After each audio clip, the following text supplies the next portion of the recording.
Hey, how you doing, Go Knucklers? This is Flo here. Welcome back to Go Knuckle Talk with Flo.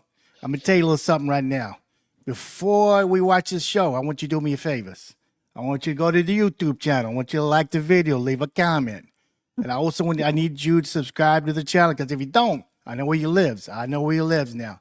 So let me go introduce you to my girl. How you doing, Lisa? How you doing? Do you know why I'm talking this way? Because you used to live in New York City. Now, who's this broad here? Who's this freaking broad we have on our screen here? We are happy to have Kim Tuttle, class of 82. Welcome, Kim.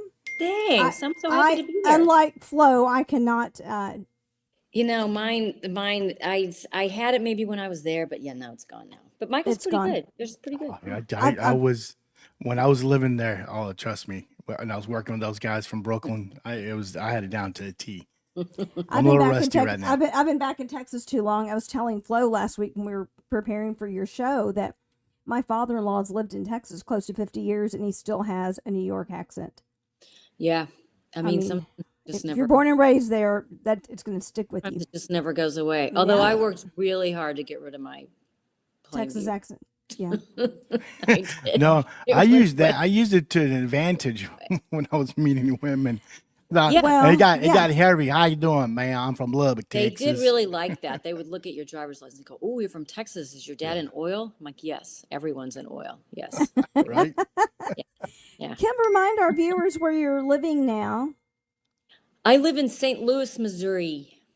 Okay, Hey, St. Louis. Not too far from New York.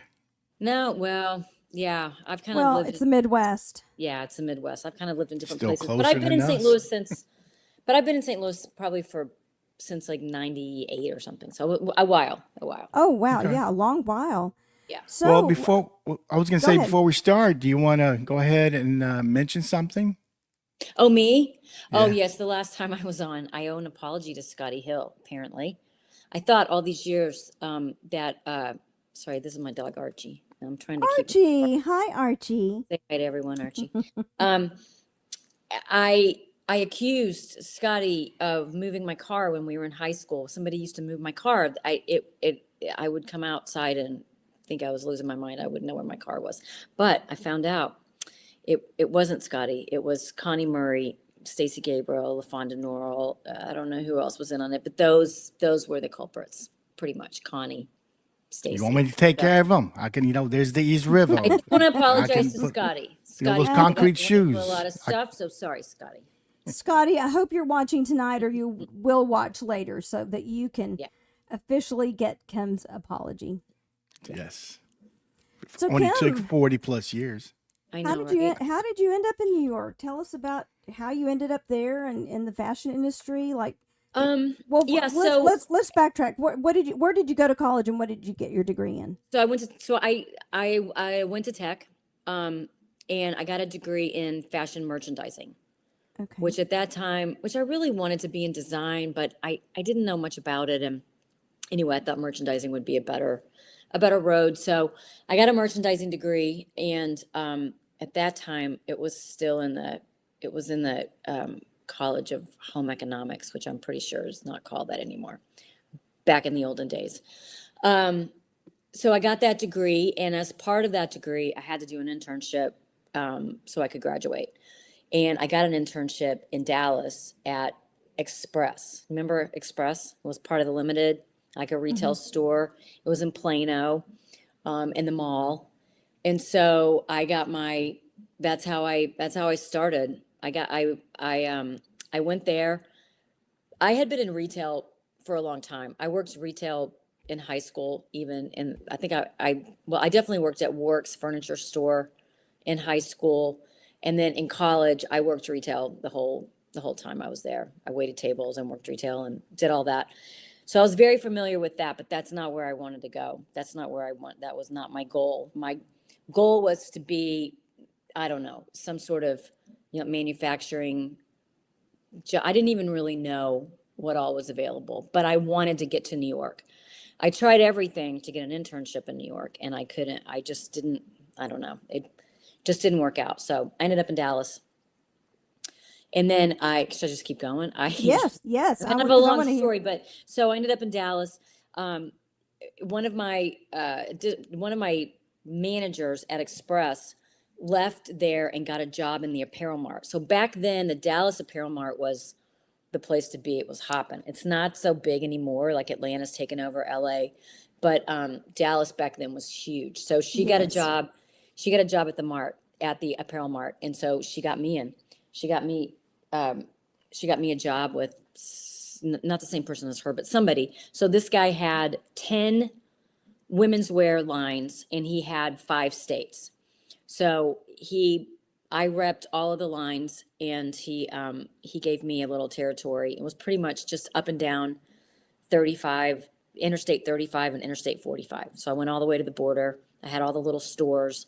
I would literally pack the samples in a rolling rack in the back of my car and just drive. It was the craziest job ever. So they would see what you had on the rack and place orders of whatever. Right. Yeah. Okay. So I would go to the little town boutiques, basically. Yeah. So I would go to the smaller stores. So, the guy who had the lines, who we all worked for, he had the bigger stores. So in his 5-state area, like Dillard's was headquartered in Arkansas. So we had that so he had the bigger stores, and I had all those little boutiques that I had to find and try to get the lines in there, and crazy stories about rolling racks, rolling away. I was at some store by Rice University in Houston, and I took my foot off the rack or something and rolled all the way down the hill. I mean, just, you're just manhandling like $10,000 worth of clothes in your car.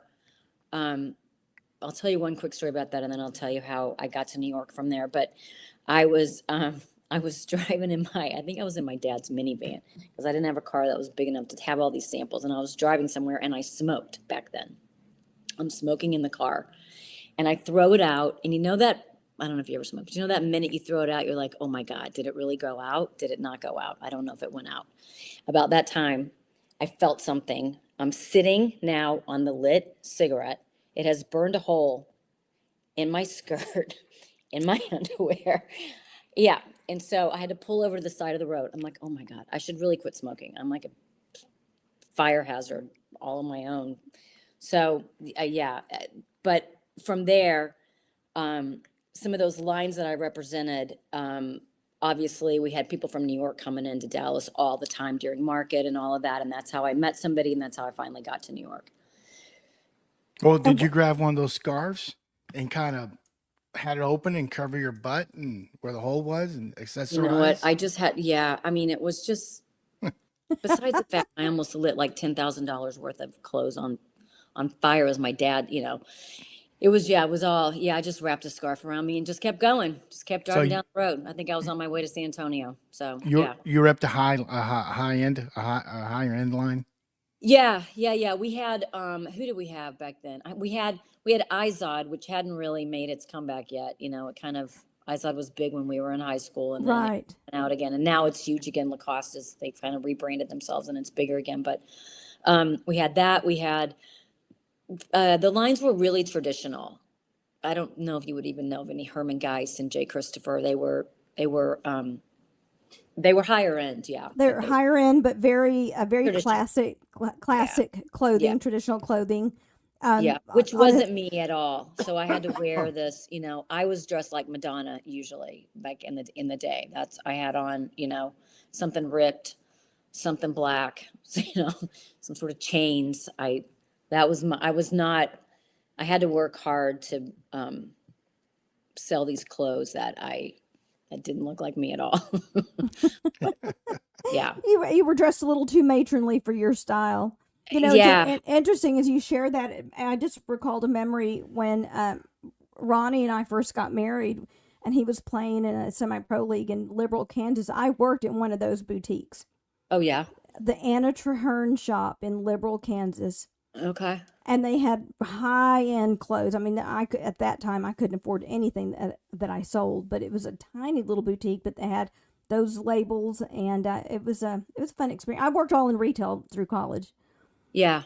No, I always loved it. I mean, I loved it. I just didn't want to, retail's hard. You've got to work on the weekends, and it's long hours, and The pay's Yeah. not great. So I was Okay, really so- happy I got so- to Yeah. flip No, I'm over. sorry. So you're now in New York. You get a job with one of these vendors, and so Well- tell us about that experience and what were you actually that doing was there? that was a crazy thing. So I just really, really wanted to go to New York. I always did. I don't know why. I had never been there. No one I really knew had ever been there, but I thought it was the place I needed to be. So I called, I had a friend that worked for one of the lines that we had, and she and I became friendly. And so she said, why don't you come visit me for like New Year's Eve? So like between Christmas and New Year's, and be there for New Year's Eve. And I said, great. So when I got there, I decided that I would call in sick for like January 2nd, 3rd, whatever the rest of that week was. And I called in sick to my job in Dallas, and I interviewed, and I got a job in 3 days. And it was not the job of my dreams. It was a pay cut going to New York, coming from Dallas. But it was an assistant buyer for this group of Southern stores that I'd never heard of any of them. But it was a buying group, like a buying house. So you would go to market and place orders for them and that sort of thing. And so that whole experience was insane, really crazy. There was a guy who was he's a headhunter, but how it worked then is that the companies all paid them. So you didn't, I just met this guy, and he was a guy in the fashion industry. And so he just took me around and set up interviews, and I got a job. Well, cool. So, well, yeah. So did you come home, or did you call your boss and said, I'm not coming home, I got another job? yeah. I came home, quit my job, and packed my stuff and got on a plane. Yeah, it was Wow. crazy. Well, what was so you flew, right? And what Yeah. part of the year did you fly again? January. So January. that was it. So when I was there, this is a crazy story that I'll tell you, that just to let you know how naive and stupid and then lucky I am to be alive. So this guy, I've renamed him in my mind Queen's Bob, because this guy who was the headhunter, after I had been interviewing for 2 or 3 days, whatever, finally got a job. And first of all, I have no idea what I'm doing. It is January. It's snowing. I'm not dressed for the snow. I remember I was walking across Bryant Park, which today is super lovely and really nice. Yeah. Back in the day, it was like a drug park. So I walked through there, and I looked over, and the cops were beating the shit out of some homeless guy. And I'm like, note to self, maybe go a different way on the way back. Like maybe don't go this way. I mean, it was just, New York was rough in the 80s. I got there in 89. It was gritty. It was gritty. It was rough. It was, but I loved I think New York is one of those places, you love it, you hate it. It's like immediate. You feel the energy. You either love it or you're like, no, this is not for me. So from the minute I touched down, I loved it. So anyway, this guy had set me up on these interviews, and on the third day, when I got the job, he's like, let's go celebrate. Let's go get a drink. So we went to some bar that he knew, whatever. Meanwhile, I'm staying with a friend of mine on the Upper West Side. I have no idea what I'm doing. I've only been in New York now for like 48 hours. I've already been to the drug park. So I've already, I already don't know what I'm doing. So this guy, I'm about 3 gin and tonics in, not much to eat. And he's like, I'll give you a ride home. I'm like, oh, okay. Seems like a good idea. Yeah. I get in the car with him, and I didn't know much, but I knew enough to know that I shouldn't be on a bridge if I'm in Manhattan, pretty much you're on the island. So yeah, anyway, he drove me to Queens, and I'm lucky that he drove me home. So I'm thinking to myself this whole time, I'm going to get chopped up in little bits. My parents are never going to find me, and I didn't even get to live in New York. I've only been here 40 Oh my gosh. I mean, yeah. it is just a testament to your naivete. I mean, we grew up very naive. Yeah, when you're we grew up. you're a Texas girl. So what do you expect from Plainview, Texas? So Right. Yeah. Yeah. Yeah. I was going to ask you, what was your welcome? That and the gin and tonics. Yeah. Yeah. I was going to ask you, what's your welcome to New York? And there it is. Yeah. You know what? That was it. That was it. And it did not even deter me. I was like, whatever. I lived through that. So let's just forge ahead. Yeah, you were Yeah. talking about Bryant Did you? Park. When I was there, yeah, Bryant Park was beautiful. And actually, they Oh, had Fashion Week I there know. in Yeah. spring Oh, and yeah. fall. Yeah. And I, man, like at lunch in the summertime at lunch, I would buy a sandwich, whatever it was, and just sit at the park and eat. And then sometimes I'll have musicians play. So Now they it was set up nice. big, like a huge screen, and they'll play they'll play whenever the tennis tournament's on. I mean, now it's beautiful, Oh but yeah. it was a little rough back in the day. Yeah, that's what I Oh, was told that it mm, was like Yeah. if you want something, there's where you go. It's Yeah. weedy and it was pretty bad. And I mean Times Yeah. Square in the 70s. I mean they had a lot of uh, what do you call it? Gentlemen's clubs and Oh yeah. So all what? that. So Times Square was all like Disneyfied by the time you got there. Yes, yes, Okay, but good. it was still the guy with the 3 card shuffle, the peep Oh yeah, show, oh yeah. all that. Oh yeah, you didn't go. Yeah, you didn't go to Times Square. Yeah, Mm. never, ever, ever. I mean, if What you was your walk there, office? Do you um, remember?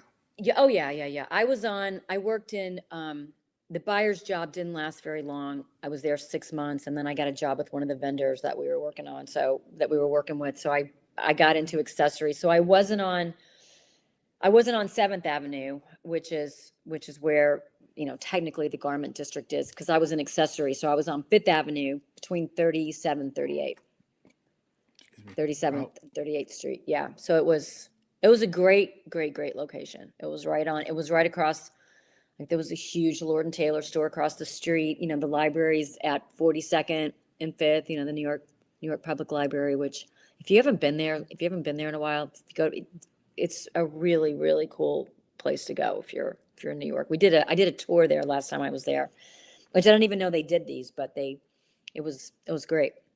so I all was my at friends tell me, because I'm such a bookworm, they tell me, you've got to go to the library, Lisa. Oh yeah. so Oh I yeah. was at 39th Street. I'm 40th. I'm sorry, 40th between 6th and 7th.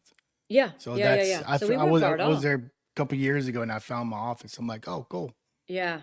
Well, I So moved from one company to another one, to a competitor, like during that, after I had been at the other one for like 2 years.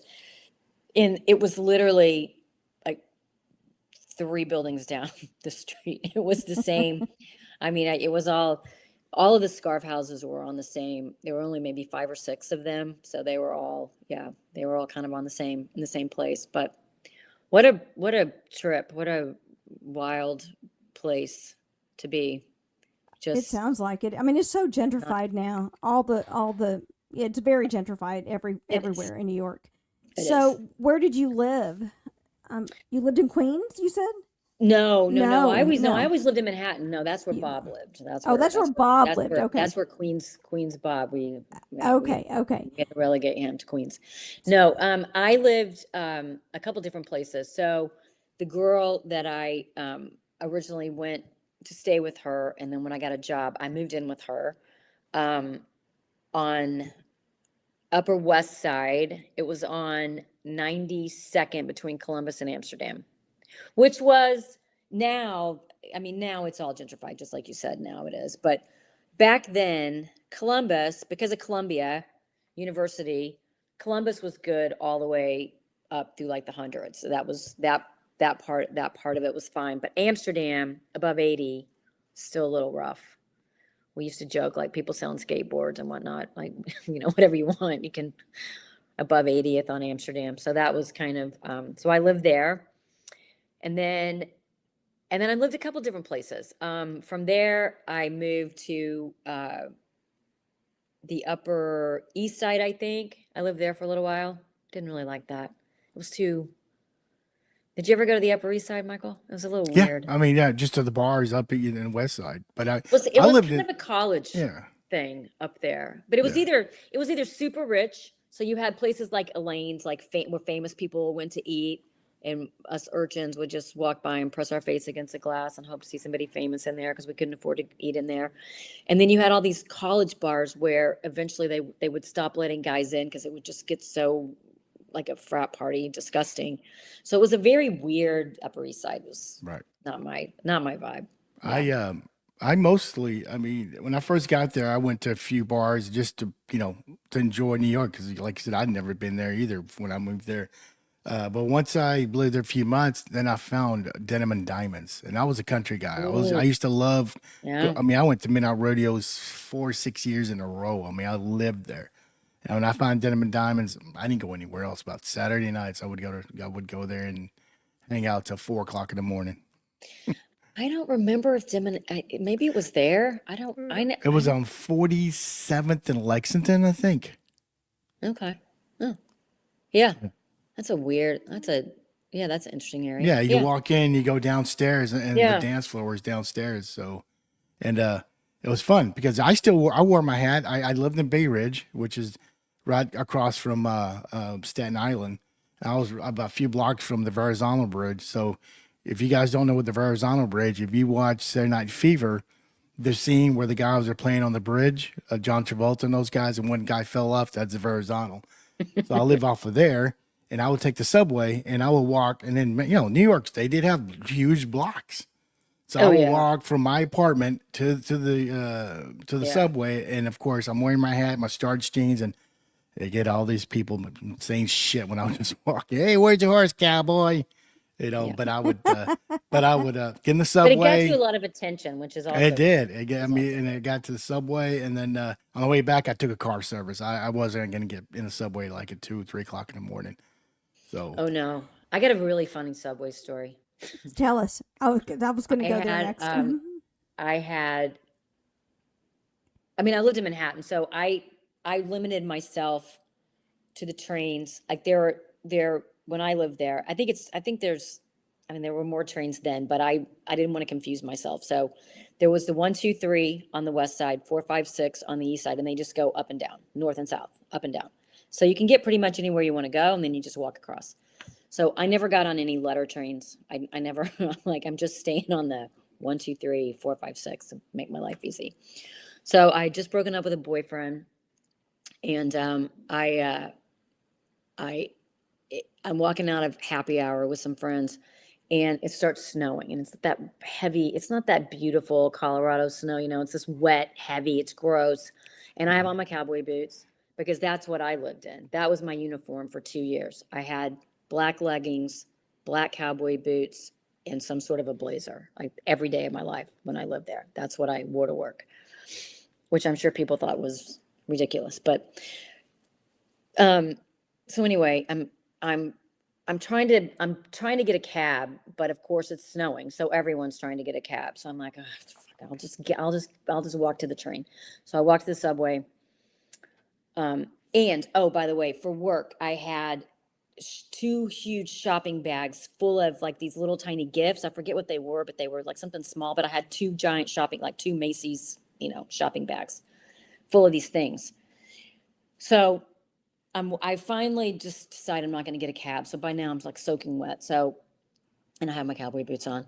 So I get on the train finally. And when I stepped onto the train, I guess I had ice on my boot or something. Anyway, I slipped and I ended up like on my back on the train, and the things went everywhere and all this stuff. And I'm like, oh, so I'm already having like a really bad day. I'm in the middle of this breakup, and I couldn't get a cab, and now I'm all wet. So and on the ground. Yes, and now I'm on the ground. In the subway, in the car. I'm on the train. I'm on the train. Okay. And so it's not very crowded because it's kind of late at night. It's a little later. And so I look up, and honest to God, this like the most beautiful man I've ever seen in my life. He has sort of like a cape thing on. I don't know.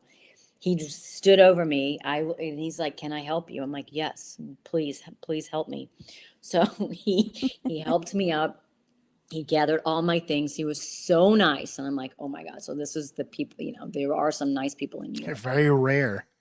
Yeah. I mean, I was just thanking my lucky stars. And so we were about to get off on my stop, and he's like, "Is this your stop?" And I said, "Yeah." And he goes, "I'm going to meet some friends." He goes, "You look like you could use a drink. I'm going to go meet some friends at a bar." And it was right in my neighborhood. And he's like, "Do you want to come?" And I'm like, "You know what? I do want to come. I do want to go. Yeah, why not?" So also thinking to myself, this is also crazy. So I keep asking him about this bar because I'm like, this bar is it is literally in my neighborhood, and he says the name of it. I'm not familiar. I keep asking him. He's kind of dodgy about it. He doesn't want to answer my questions or whatever. But I'm like, okay. So we get in there. Yeah, it's a gay bar. Yeah, I'm like, really, dude. That's why he was pretty. I know. I'm like, why? Why does the know. nicest and the best looking guy have I to be know. gay? And I was looking around in this bar, and I'm like, oh, yeah. Well, at least you knew you were safe. You know Yeah. what? Yeah, and I met some really nice people that I hung out with the rest of the time I was there, so it was great. Yeah, it was. Well, it's fun. lucky you didn't fall in the stairs going down, in the subway, because that's where all the homeless people take a piss.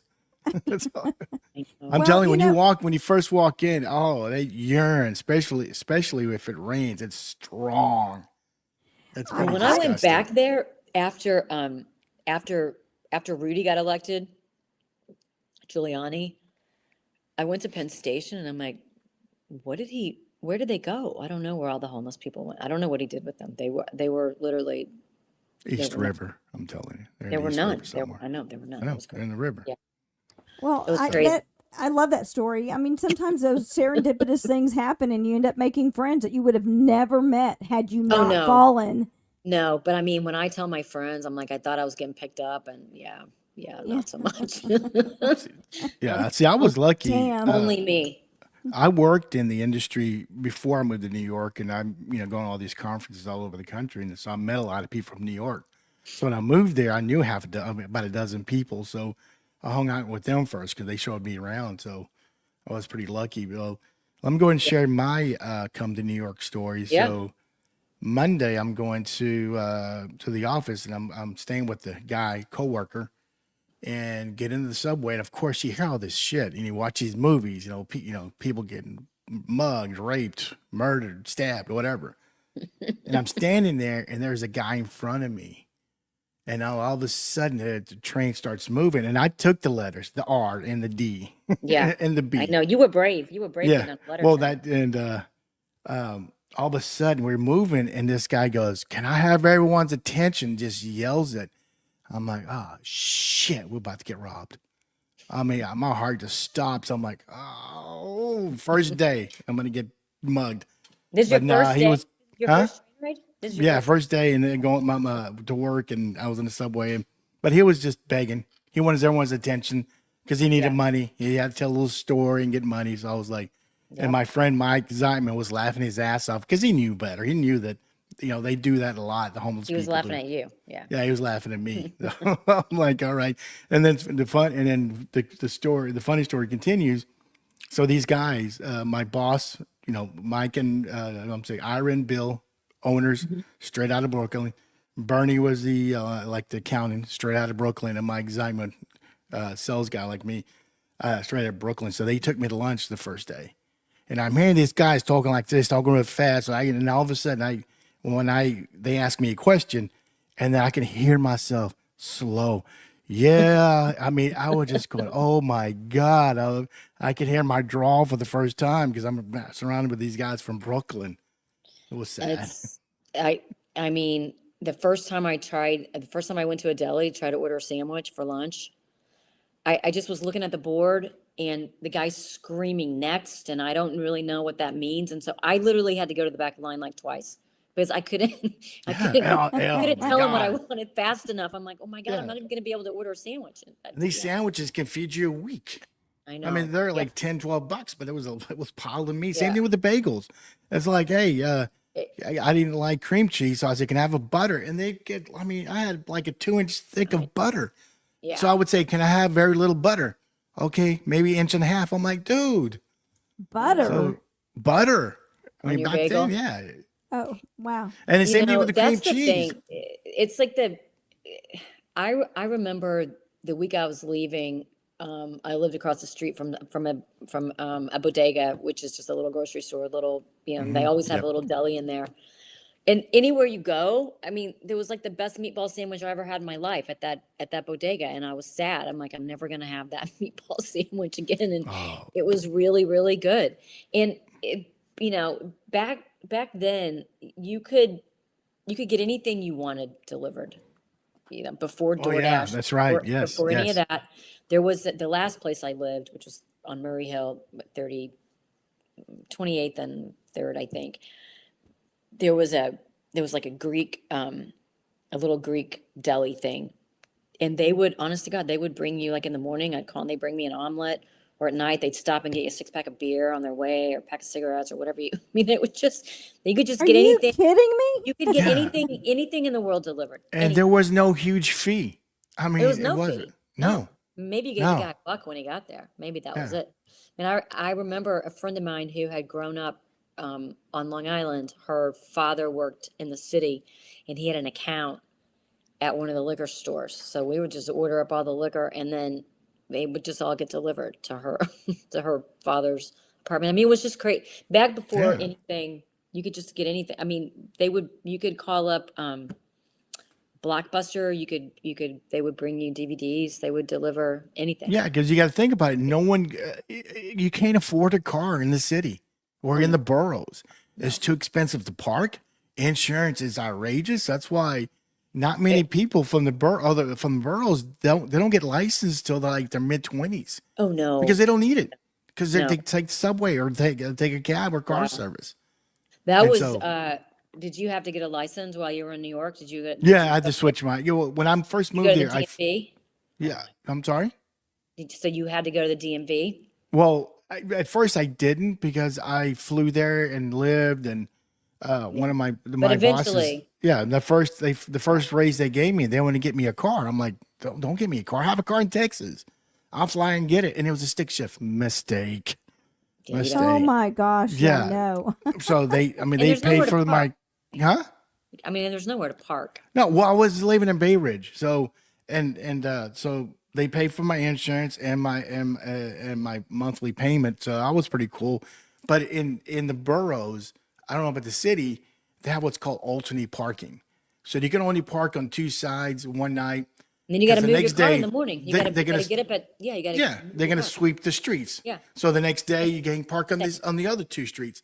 And I'm sitting there like about 11 o'clock, about to going to bed, and it's 3 degrees outside. And then I'm like, fuck, I forgot to move my car. because they'll So tow I it. I got to move my car, and then I got to go 4 blocks down the road Oh In no. the snow. in the snow. Yeah. We used to do the same thing. We used to drive my roommate's car.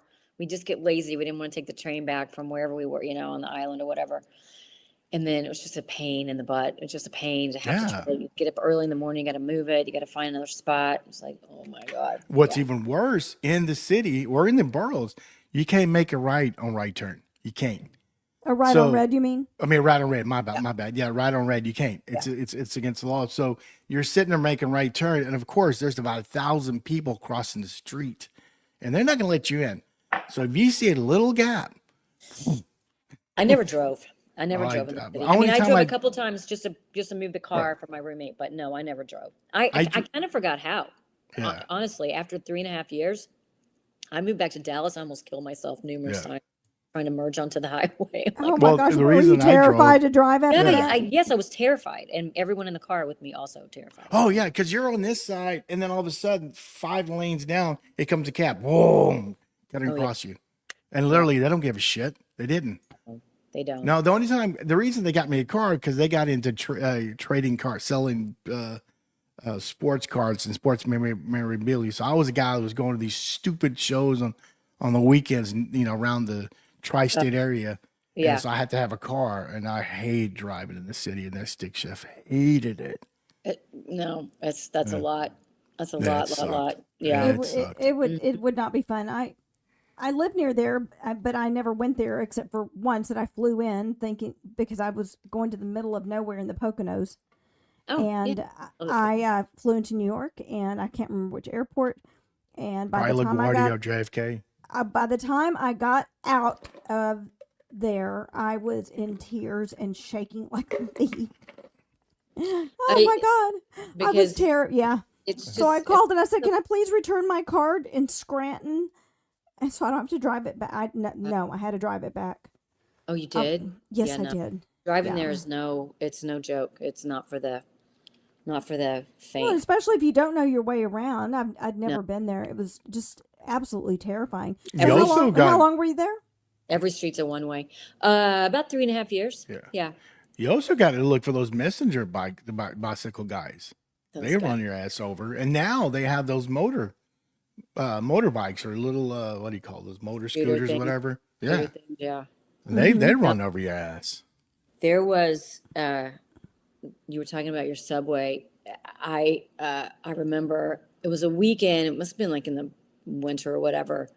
And I've been at a friend's house, and we had watched all three Godfather movies. So you know how when you're just intensely watching something, you're just engrossed in it for all those hours, like three of them. We watched all three of them. Then I get in a cab to go home. So I'm in the cab, and we're totally stopped in traffic. And some guy in a trench coat, like 2 lanes over, he's on foot, and he just starts coming toward the car. So I'm just in freak out Godfather mode. So I get up to the floorboard. I fall into the floorboard, and the cab driver's like, what is wrong with you? What are you doing? I'm like, oh, sorry. I don't know. I thought he was coming for us. I don't know. He was just running across the lanes of traffic for no apparent reason, I guess. But Yeah, you get yourself all freaked out. Oh, that's funny. absolutely. Did the cat? Did he laugh at you? Yes, he's like, you're an idiot. What is wrong with you? Yeah. So, was there ever a time that you were afraid while you were Yeah, living in there? fact, I have a great story. I told Flo this when we talked the last time. My sister Carrie came to visit, and I was still living on the Upper West Side, and I worked, as I told you, on Fifth Avenue between 37, 38. So that's a pretty long way from 92nd to 35 or 6, whatever. But we had nothing else to do. It was a super nice day, so we decided to walk. So we were walking, and I was kind of showing the neighborhoods, whatever, not really paying attention. So we got around that kind of that Hell's Kitchen bordering on Times Square area, which was at that time really rough. Now you can't, now it's like a beautiful part of the city, but it was a little rough. And there was a guy who he seemed like he probably had some mental health issues, and he was kind of yelling in the air, but he started following us. And so we didn't really know what to do. And it's all my fault because I'm like, I wasn't paying attention where we were going. And out of nowhere, I don't know if you guys remember these guys. Remember the Guardian Angels? They all wore the red berets, and they wore red vest, and they usually had dreadlocks, and they had all these pins on their things, and they were sort of like vigilantes. So this Guardian Angel came out of nowhere and swooped us up. I got between us, arms around us, and walked us around. He's like, what are you doing? I'm like, I don't know. It's my fault. I just wasn't paying attention. He's like, okay, well, turn here and here and here, and don't come back to this neighborhood. We're like, okay, thank you. Yeah, he just totally saved us. Yeah. Was Carrie freaked out? Yeah, totally. Yes. Yeah, I can imagine. He's like, oh my God. Yeah. Yeah. I mean, it's just, there were, you go now, but that's just what it was. That's all you knew. That's how it, you just knew places that you just didn't go. I mean, to this day, every large city in the U.S. has areas that you don't go into. I lived in San Francisco, and Did you? San Francisco's a great city. I love San Francisco. Twice. I lived there twice, and I don't even remember where I was in the city, but I gave a homeless guy just the change that I had in my pocket, which is all I had, and that wasn't enough, and he pulled a knife out on me. And I was with some friends, and all I said was run, because he was going to stab me. Yeah, and so he started chasing us. Well, it just so happened that a cab had been coming down the street and had seen the whole thing happen, and pulls up right up to us and says, "Get in." Oh my gosh. But my That's heart was crazy. coming out of my chest. Yeah, when he pulled that That's crazy. switchblade, I mean, I'm just lucky that I wasn't standing close enough that he could just That he could have just slashed sliced you. me. Yeah. I mean, Yeah. it scared the absolute crap out of me. Wow. And I I was mean- a little intoxicated, but I got sober really fast. Oh no, yeah, totally. Yeah. Yeah. Well, I had something happen to me here in St. Louis, and I always tell the story. Like, I lived in New York, I lived in Chicago too. Nothing ever happened there. But in St. Louis, I was coming out of a bar with a friend. It was about 10 o'clock on a Saturday night, and we were walking a block. My friend's a big guy, like 6'2", and this guy passed us, and he's like, "Hey man," and my friend's like, "Hey man," and so I just thought my friend knew him. So he turns back around, pulls a gun on us, like, and he rips my purse off my shoulder. And my friend just keeps saying to him, "Don't shoot her." And I'm like, "Would you stop giving him like to stop talking?" I'm like, "Don't give him any ideas." But it was the craziest He's thing. like, We "Shut didn't the have fuck no, up." we gave him the money and I still was holding my car keys. We were right in front of my car, but he took everything else, and it was crazy. We went to lineups and all kinds of things, and of course never. Well, Yeah. hey, Oh, that's go back frightening. to New York. What's some of the cool restaurants you went to? Oh God, I don't remember. There was just every place you went was great. We used to go to a place called Disco Sushi where they played disco music and drink sake and have sushi, and it was always the same. The thing I was going to say earlier, the thing that people don't realize if you haven't spent a lot of time in New York is that it really, like, wherever you live is like a neighborhood. So you had in your neighborhood, you had like a cheese shop, and you had a local bar, and you got to know people there. But so where I worked on one of the side streets, maybe it was like 36th, there was a pizza place, but they did breakfast. So these places all did everything. They were pizza, but then they would make you a breakfast sandwich in the morning. So these guys, because I walked there every single day for 3 years, they would see me in the window, and they would put my ham and cheese on a roll, like before I even walked in the door.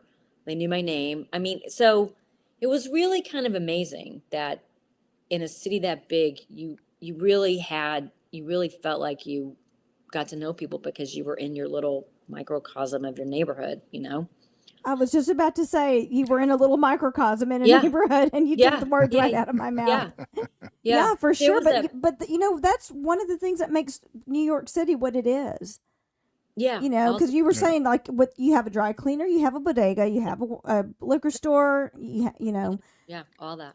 But we used to go to this really cool place called, I don't know if it's still there or not. It's called Il Vagabondo. And it was a old school Italian place, walked down some steps. It was on like in the 60s somewhere on the east side, maybe 61st.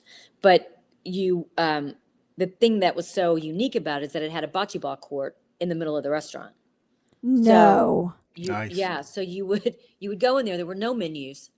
Some old Italian guy would walk over to your table and go, "We got veal, we got spaghetti," and he would just look at you, and you would go veal. I mean, you'd have to make it like that. Those are your only choices. He would just read to you what it was on there, and he would look at you until you told him something. But at any given time, you could walk in there, and Tommy Lasorda would be there, Raleigh Massimino, the Big East coaches that were all Italian at that time. Like Raleigh Massimino was the Villanova coach, I think. And there were just all these people that were hanging out at the bar in there. But it was just a really cool, and then you could play bocce ball. It was just really cool. Really Was cool. it Did you ever go to Lucky Chang's, a Chinese restaurant? No, what's it called? Lucky Chang's. No. My boss and my bosses took me there, and I'm sitting there, and I see all these beautiful women, waitresses. Like, everyone's gorgeous. Yeah. Until they say, "Look very close." Like, what are you talking about? Look very close. They all had Adam's apples. You were at drag. You were at drag Chinese, which is always fun, like a drag brunch. Yes, I love for it. sure. I love a good drag brunch. I love that. And there was another place called oh shit, what was the name of it? Oh, can't even remember. You got anything else, Lisa? I mean, I'm sorry, I didn't mean to cut you off, but there was another place I love going to. Well, think about it while I ask him. So, how did you find this Italian place? Somebody told you about it? You just happened to stumble in? A friend of mine. Yeah. I think the guy I was dating at the time. Yeah. He, just, Those, it was just those are really, the best. Those are the best finds. Oh yeah. Yeah. Eat And where the locals eat. We used to go to the, which I thought was just a great name for a bar. It was called Live Bait. That's a great name for a bar.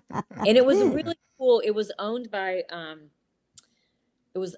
these models they weren't from, I think they were from like the Wilhelmina Model Agency, which is a really big one, like probably the second biggest to Ford. But so there were all these beautiful people always in this bar. And so we always wanted to be in there. And but there was always a huge line. So my roommate and I got this idea that we would go on Tuesday night, like some random weeknight, and just buy the bouncer shots all night, which worked great because then on a Saturday he's like, come on in.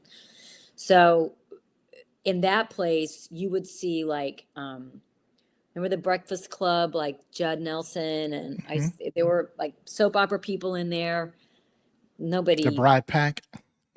yeah, nobody huge, but one night, a lot of those guys were in there. It was just but I just thought it was like a great name for a bar. Like Oh. Absolutely. I remember the bar was called Jekyll and Hyde's, and yeah, it was cool because, and then it was cool. What's cool about it, if you have to use the restroom, and then I did, I went down the hallway and I couldn't see any where the restrooms were. So as the bartender said, "Hey, where's the restrooms?" Down that hall. So I would go and I couldn't find them. I come back, dude, I got to piss. Where's the restrooms? Read the books. Oh shit.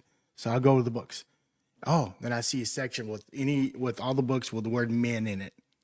And then that was the door. So they have these books, the facades of these books covers with the word men, like mice and men. So that was a door to the men's room. And then behind you, anything with women in it or ladies, I forgot what it was. That was a door to the ladies' room. So Like, why do you got to make it so hard? I know, right? And they had these large yard sconces. Oh, So like it looked like the yards wall. of It didn't look like a door. No, it didn't look like a door. I'm sorry. It was like a book, a bookshelf all the way across on Oh, both okay, sides. okay, My apologies. okay. Yeah, like a hidden, like a hidden door. Oh, I was yeah, it was a starting to- hidden door. To Yeah. question your intelligence there, Flo. Like, it says all men. Like, wouldn't you think that? Like, You left out a vital part of this Yes, I story. did. Well, I had to piss, and I was thinking about it, and I had to piss. I really did. Because they had these yards, these sconces, and yeah, those like big yards of beer. yeah, and then Yeah. we would challenge each other to drink one, and I challenged one of my guys from the back, and I don't know if it's called goita, but he could open up his throat, and the beer just flowed. I mean, just swoop. Because those are all good until you get to the very end, and then you end Yeah. up wearing most of it. No, but not this Yeah. guy. Little ball at No, the end. Of I know, it. right? But no, this guy, he got fucked up because he did 2 of those, and he doesn't drink much, and he just opened his throat and they just poured I know without people swallowing. that can do. Yeah, that's not. Yeah, not when it's a whole yard. There was a really cool place. I'm trying to think the name of it. It was a little German place. It was tiny. It was in the Gramercy area. So like maybe like 20, like in the 20s, 22nd, 23rd, and first or second. But at Christmas time, they did these insane decorations. I mean, it was not one service that wasn't covered, and it was just the coolest place. I mean, it was. The name will come to me in just a second. But my friend and I, a friend from Chicago, I didn't live there, but after 9/11, we'd already scheduled a trip back to New York in December of 2011, and so we went. And they were still putting water on the pile, and it was really quite. It was something. It was unbelievable, and all the posters were still on the fence at the church, with missing and all that. And so after that, we decided we needed a drink. So we went to this little German place, and it was all done up for Christmas. And it was early, like 3:00 in the afternoon, and we're the only people in there. And this guy came up to us and said, "Can I take your picture?" And we're like, "I guess, like, that seems weird. Why?" Anyway, we were on, do you remember Time Out magazine? I think they still have them, where in every city they have Time Out, so they show you where to go and things to do. So we were in the Time Out magazine because we were in that little German bar, but Right place, right time. right, we were just, Cool. it was just a weird time because of, it was crazy times. So I don't know if when we talked on Sunday, was it Sunday or Monday? Sunday, right? Monday. Sunday, yeah. I worked for Lewis Textiles, and we sold silk fabrics to the designers.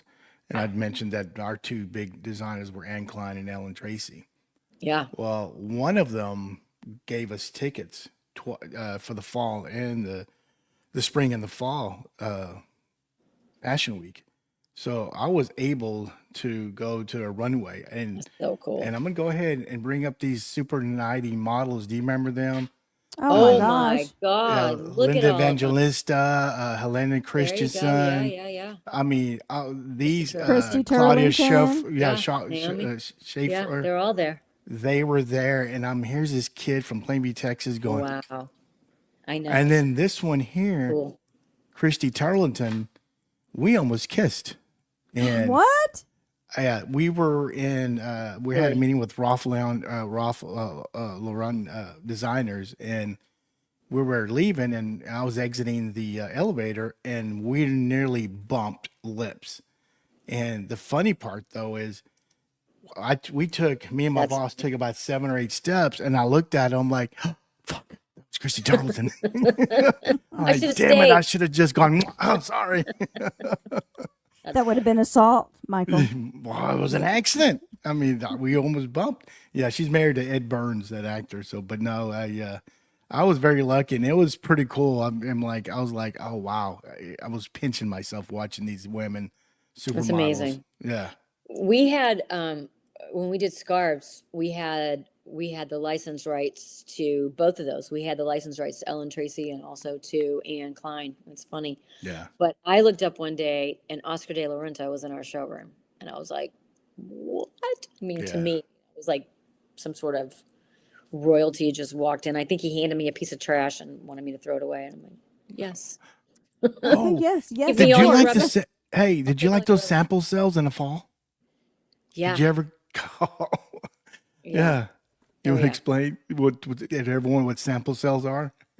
Oh, yeah, it's just they make the clothes to show for Fashion Week. So everybody has I mean, we only had accessories and scarves and all that, but if you're doing clothes, you have to make a whole set of the clothes, 2 or 3 sets usually, of the line to show to buyers when they come to market. And then at the end, you can't sell them retail. So they just have these huge sample sales where you can go and get these amazing designer clothes for nothing. You do have to be a certain size. Yeah. Yeah. Like those girls Yeah. you show. Yeah. Not Yeah, I many bought people a are nice- that size. Tall and this big around. Yeah, not many people are that size. But if Yes, you're lucky 'cause enough. If yeah. I recall, But the you were not shoes- very tall. No, No. I know we're not very tall. But the shoes were the sample size shoes are like 6.5, 7. So I was good Yeah. there.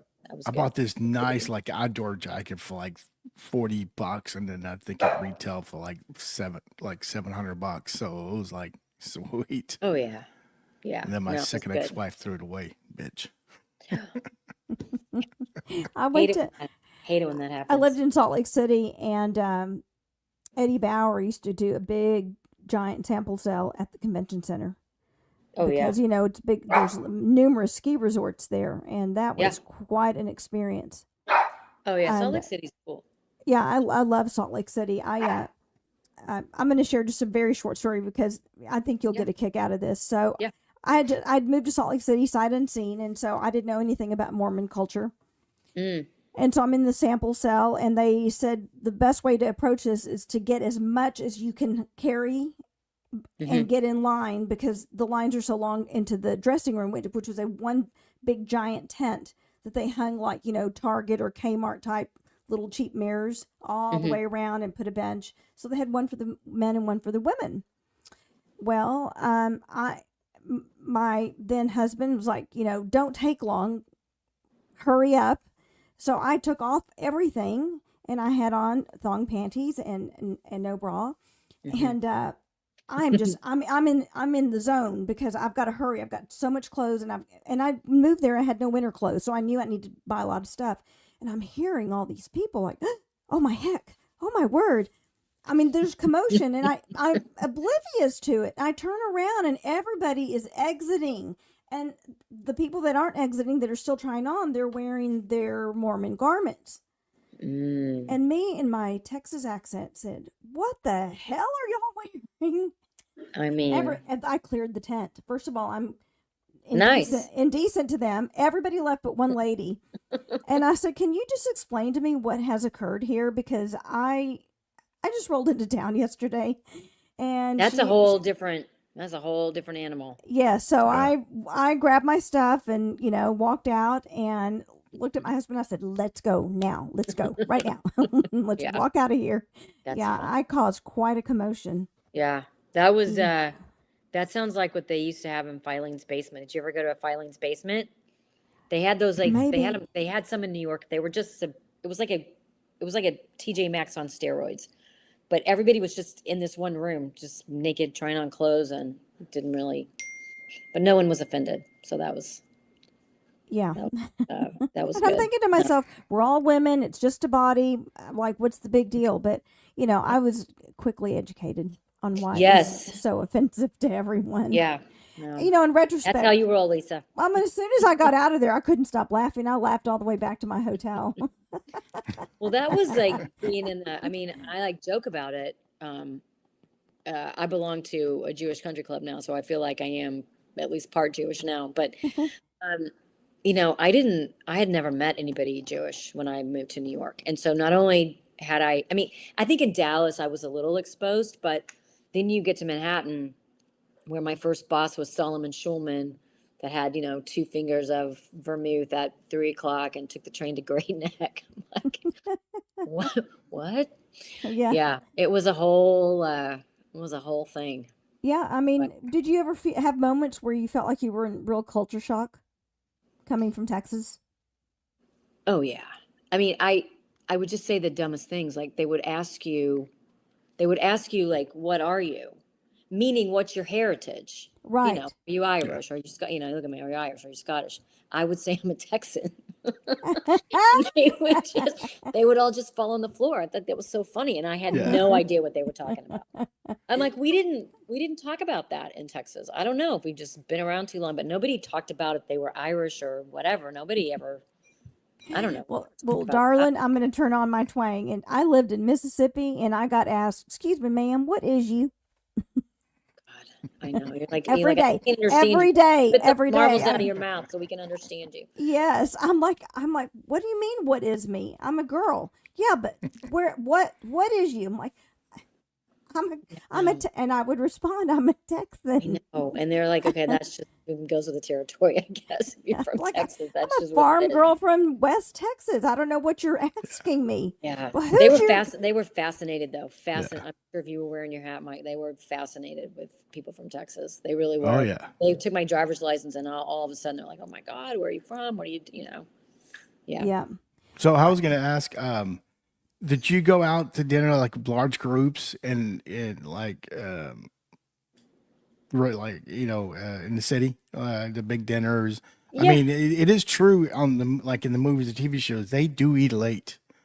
I mean, every time I Oh met yeah. friends, they're like, "We're gonna meet here, Yeah. 8:30." I'm like, "What? Yeah. 8:30?" Like yeah, we didn't eat, 8:30, 9 o'clock for dinner. Yeah. Yeah. It was crazy. This is a great restaurant story. The the guy I was dating when I was there, he worked for this company and they had just opened an office in Tokyo. So the Japanese guy from Tokyo was in New York and we were hosting him and taking him around, whatever, blah, blah, blah, blah. So we went to this really nice dinner because there were a lot of us and the company was paying for it. So we're like, great, let's go to this really nice dinner. And so the guy from I can't think of his name, but anyway, the Japanese guy wanted to pay for dinner. He made a big deal about let me pay. It's all the same company credit card, so whatever. But okay, we're gonna let him pay. So he thinks it's the most hysterical thing in the world that we have something here called a kamikaze shot. So he's just doing kamikaze shots all through dinner. So he's hammered.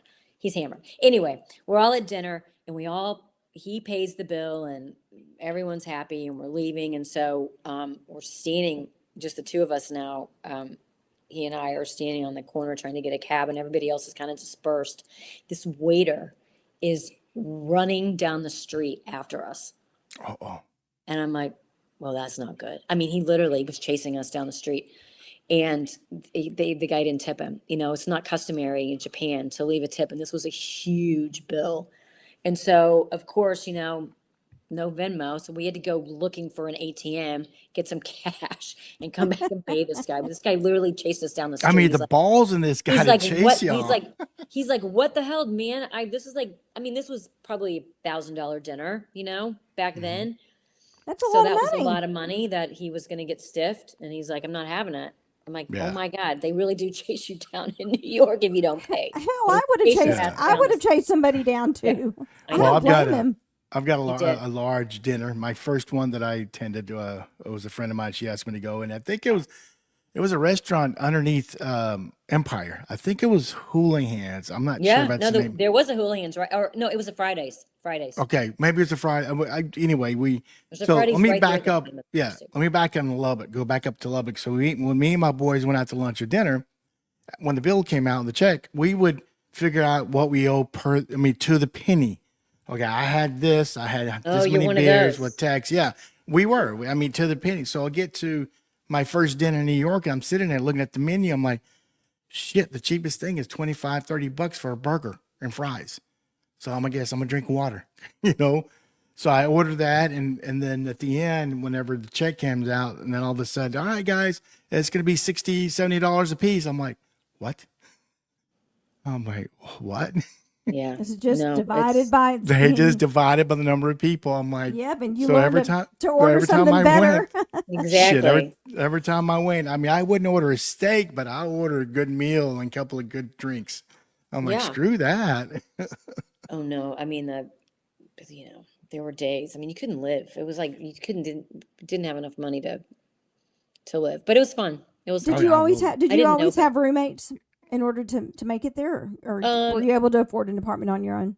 Well, I lived just for about 6 months in this apartment on the Upper East Side by myself, and I really hated it. So, but then then I talked to one of my friends from college. She was a flight attendant, and she was living with like 10 girls in Queens. And I talked her into this. I said, listen, come and live in Manhattan with me. You get you can get the Manhattan experience. I'll pay for most of the, I was making more money than her. So I'm like, I'll pay a little more in the rent so you can come live with me. So we found this illegal sublet. This woman, I think we found her in the back of the Village Voice, like you were looking for, or like roommate finders was like a service that you could find roommates. And that's how people lived with, that's how you found people. That's how you found roommates. So we met her for coffee. Her name was, her last name was Cantor, like Eddie Cantor. And I think she was related to him. She was an actress, and she was going to Paris to be in a show for 6 months. And so she just let us live in her apartment. This is crazy train. She gave us 6 months of checks and gave them to us and just trusted us to deposit our checks into her account. Like, while she's in Paris. We Oh, could have wow. just lived there for 6 months and she would have never been able to find us again. It's like, Right. it's just crazy. But you're from Wow. Texas. You're a Texas girl. Right. I mean, but that Yeah. how it's just so trusting. But it was weird. She left all of her stuff there. So we would, we'd go through all of her stuff, I don't know. We're looking through her books, and it seemed like she had some famous relatives or whatever. But it was really creepy being in somebody else's apartment with all the, with all their What was stuff. the largest? Plus it was What was illegal. So what was the they- largest apartment you lived in, square foot wise? Oh God, it's nothing. Postage Nothing. stamp. I mean, it was the place on 28th Street. It was a 1-bedroom. It had like a makeshift second bedroom. It was probably, I don't know, maybe 600 square feet. Well, I told you in Bay Ridge, I lived in just one room. I mean, I had a little bathroom, a little Yeah. niche for the kitchen. That was it, and a little closet. Yeah. And it was like, what, 7 something a month in Bay Ridge? Oh yeah. Oh no. Yeah, no, you couldn't. No. The only way we made it work, the first place I lived on the Upper West Side with my friend who I had moved there from Dallas with, she had this rent controlled apartment, which is a great thing in New York. They Sweet, had yes. these Yes. apartments. Yes. This apartment was on the 5th floor walk up, but we had roof access. It was a really, really cool apartment. Big, 2-story. And so when I moved in, there were 3 of us that lived there. I was the 3rd person in, and I paid a certain amount. Well, when the other girl left, Jude had this deal that she was rolling on, and she's like, listen, here's what happens. You're the last one in, you pay more. So she's like, what do you want to pay? So I told her, and she's like, here's what I'm going to pay. So the new girl's going to pay more. So that's how you just kept it going. You would just, whoever came in last had to pay Had to pay more. Damn. Oh, did you ever go to the Hamptons? Yeah, once. Yeah, I was invited a few Once or times, twice, yeah. and I Yeah. kicked myself in the ass. But the thing was, Yeah. when you went, there was like 30 people to a house. And you can only get like a half, it was a pain. Plus the traffic to get there was just, ugh. Yeah. But I wish I would have gone once at least, but I never did. Yeah. Oh, well, that's because I used to tell people, I'm like, the only people here in the summer are me and the people who, want to do bad things to you. Like, they're like everybody else gets out. Everyone else gets out of the city. Exactly. No one's in the city. It's hot. It's gross. It's miserable. It smells. All right, The poor and the criminals. Yes, that's it. And the druggies all stay in the city. Yeah, and me. Yeah. In the summer. That was it. Exactly. I know now the big thing is everybody's moving out to Hudson Valley. Oh yeah. Oh, it's beautiful. Yeah, during COVID it just exploded. It's beautiful. I hadn't been there. There's a place there that a friend of mine and I go to take some workshops and things, and it's right in one of those little towns right on the Hudson. And taking the train from Penn Station, the train goes all along the river. It is absolutely stunning. I mean, you would not even believe, like literally 10 minutes, 15, maybe 30 minutes outside of New York, you're in this incredible environment. I've been near there, but not in Hudson Valley proper until 2 years ago. One of my young clients got married there, and oh my God, she got married at the Edith Wharton house. I mean, it was just so gorgeous there. Yeah. I mean, it really is. It's unbelievable. All these little tiny towns that are really cool. Yeah.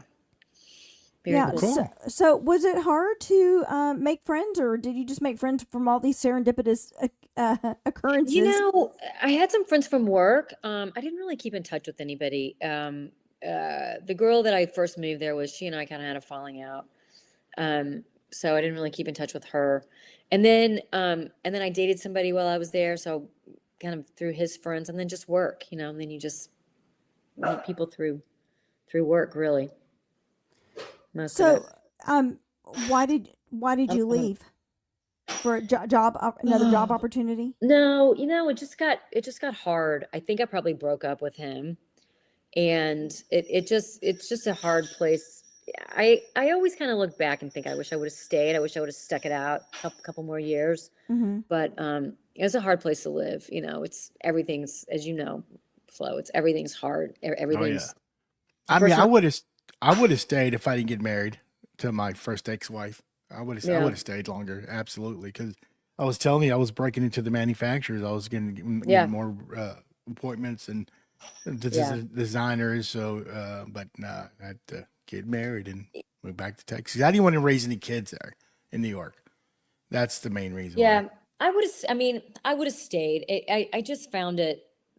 I just found it at the end. It was just hard. I mean, the first time I went to the grocery store, I got all this stuff, and I'm like, oh, fuck, I gotta walk home with all this shit. I'm like, what? You just like little things, And they got the stops. What do you call them? The bollards so close that you can't take the cart out to the parking lot. It's just for these bombs wouldn't steal them. Yeah, it's just everything's hard. Yeah. What about sporting events? Did you go to any sporting events while you were there? Yeah, I went to some hockey games.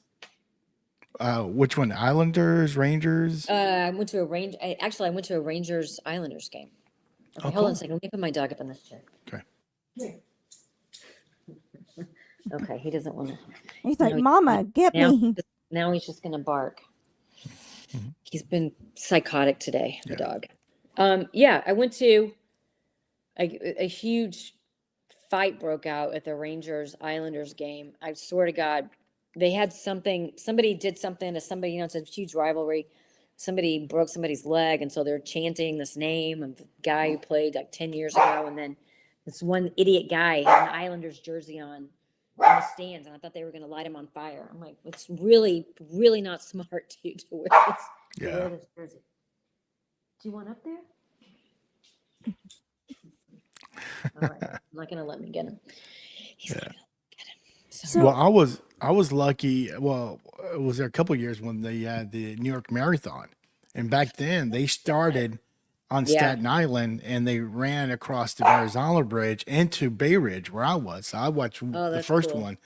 when I was there, and I called my mom immediately after they passed me. I said, "Hey, Mom, I saw more people run past me than the population of Plainview because it was like 35,000 runners at that In at like that a time." block, you saw that. Yeah. Yeah, Yeah. yeah. Yeah. We used to have It a was. party. They would run, I think they ran down first or second. Yeah, they I would. don't Yeah, remember. everybody would have parties. Yeah, it was really fun. It was really fun. Oh, what about the Cool place. pizza? Man, I love their pizzas. You can't. It's so good. Yeah. Like any place you go on the street. There was a place in the Village on Bleecker Street called John's. It's still there.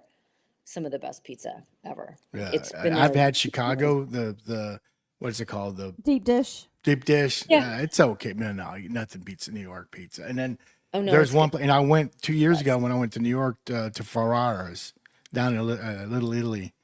Ferrara's, it's a bakery place. Oh my God, it's Oh yeah. the cannolis. Forget about it. They're Okay, good. this is a question for both of you. What makes New York pizza so good? It's the water. It's the water. It's the Same water. thing with the bagel. Same thing It's with the the water in the bagel. It's water in So New York. so it's the dough. It's the It's the flavor dough. of the dough. It's the water. Yeah. Yeah, Plus, it's the you know, crust. the But any huge place you go, slices. it's Yeah. good. It's huge slices and you fold it up. I never Right. folded mine up, but you fold it up and you eat You it. fold it up. You got to fold it. You got to Yeah. fold it. Yeah. You got to Yeah. fold it, and and then you let the grease drip off of it. Yes. So good. Absolutely, man. gosh. I gained a few pounds when I was there. I have a client who, well, right now she's currently in Port Townsend, Washington, but was in New York, and she was like, Lisa, there is now a gluten-free bagel shop that is so good. I'm like, oh my God, buy some and freeze them and ship them to me. Yeah, no, you think we have some decent bagels here, but it's not the same. I There don't was know. a place in Must be- Spring where I lived near in north of what is it, Willowbrook Mall, and it was owned by some people from Queens, and they would ship the dough from Queens to there.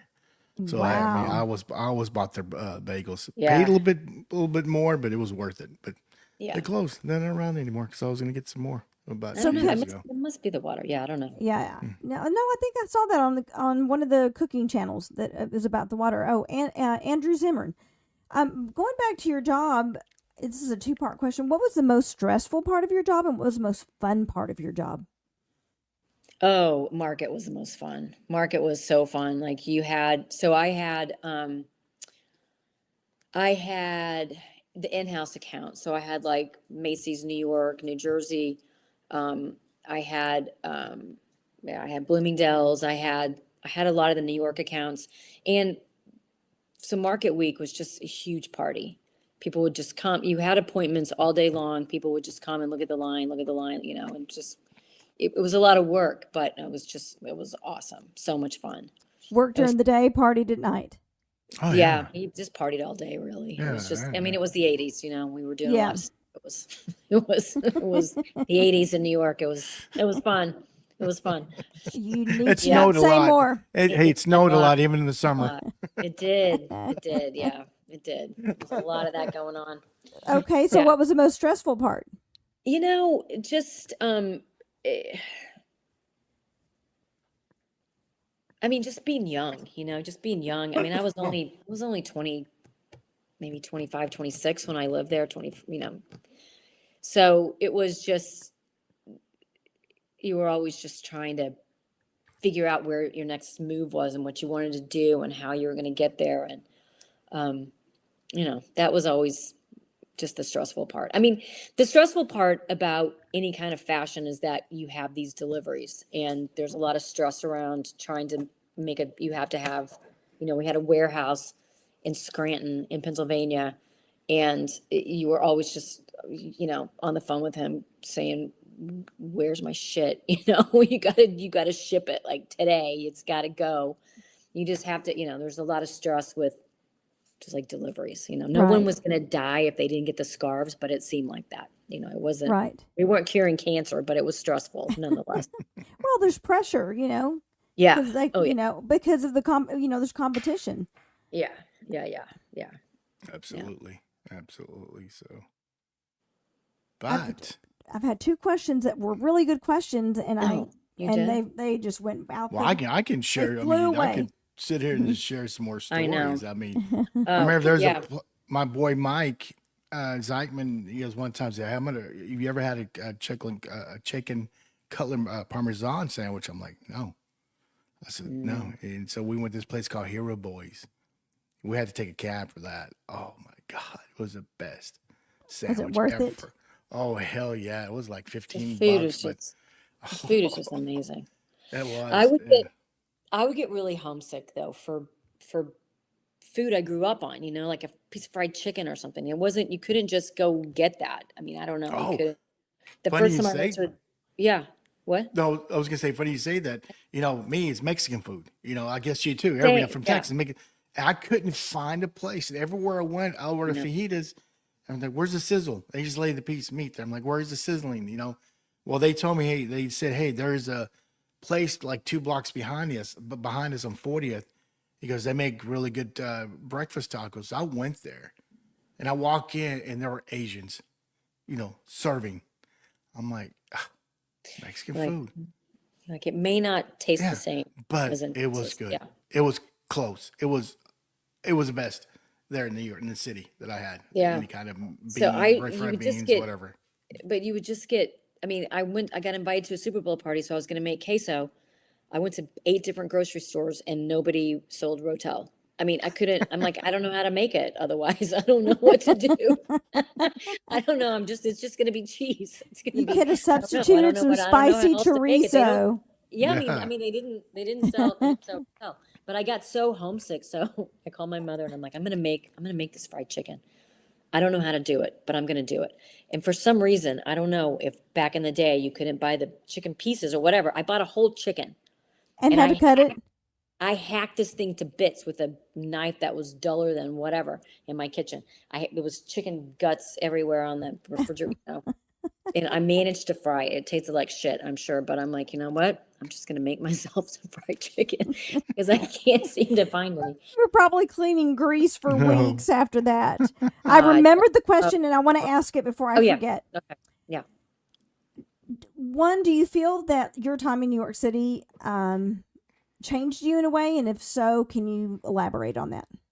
Oh yeah, I think it definitely changed me. I mean, I think one of the coolest things about living there and the thing I loved about it was just sitting in a restaurant or being on the train or whatever, and you would hear like a million different languages. You had no idea. Oh People yeah, were from yeah. everywhere, the melting pot. I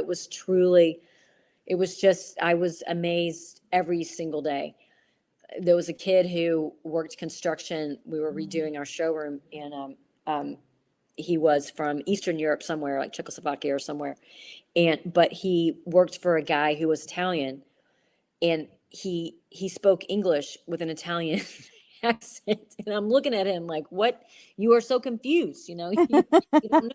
But that was that. I mean, you can't really live there. The thing I got out of fashion after I left because you just feel like you're in the center of the universe in New York. You just, and I loved it. I loved it so much. It was such a cool experience. Yeah, it really just, It makes the especially world coming from smaller, don't you think? Yeah. yeah, Well, yeah, and it just it expands your, yeah. you Yes. just And the Expand other your thing, horizons. tolerant and yeah. the other thing too, people say the New Yorkers are rude. They're really not. They just keep to themselves. They really do. I used They to keep call it themselves. rude but efficient. Yeah. Although I don't know how long it's been since you've been back there, but I go back to New York a lot, and it's gotten so much nicer. Oh yeah, I went there a People couple of are so years. much people are so much nicer Yeah, now. the first few months when I'm walking down like Bay Ridge on 4th Avenue or I'm in the city, I say, "Hey, how you doing?" I say, How you doing?" And they're like looking at me like, and just keep Oh yeah. walking. Well, I'll tell you, this is I totally forgot about this story, but I was walking to work one morning, and there's an old guy, and he's got a cane, and he's trying to cross the street, and he falls in the middle of the street, and there's a truck coming. So I'm like, oh my God! So we're on the street, and I'm trying to help him.